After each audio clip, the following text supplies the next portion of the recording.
করব। বিগত 5 থেকে 6 মাসে বাংলাদেশ এবং পাকিস্তানের মধ্যে একটা চূড়ান্ত ঘনিষ্ঠতা দেখা দিয়েছে। মোহাম্মদ ইউনূস সরকারের আমলে দুবার মোহাম্মদ ইউনূস বাংলাদেশের অন্তর্বর্তীকালীন যে সরকারের মাথায় বসে রয়েছেন প্রফেসর ডক্টর মোহাম্মদ ইউনূস, তিনি কিন্তু দুবার পাকিস্তানের প্রধানমন্ত্রী শাহবাজ শরীফের সাথে দুটি পৃথক মিটিংয়ে তার সাথে দেখা হয়েছে এবং তার সঙ্গে সঙ্গে পাকিস্তান এবং বাংলাদেশের সামরিক প্রধানরা তাদের মধ্যেও কিন্তু বিভিন্ন সময় বিগত 2 মাসে মিটিং হয়েছে।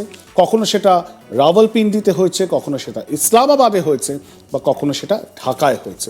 কখনো পাকিস্তান থেকে কার্গো ভেসেল চট্টগ্রামে নোঙর করেছে, বা কখনো বাংলাদেশের বাংলাদেশি হাই কমিশনার পাকিস্তানে তিনি বলছেন ঢাকা এবং পাকিস্তানের মধ্যে সরাসরি যে ফ্লাইট সেটা শুরু করার কথা বলা হচ্ছে।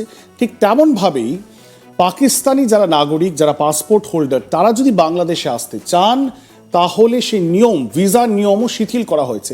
এইগুলি সব কি কাকতালীয়? এতগুলো জিনিস তো কাকতালীয় হতে পারে না।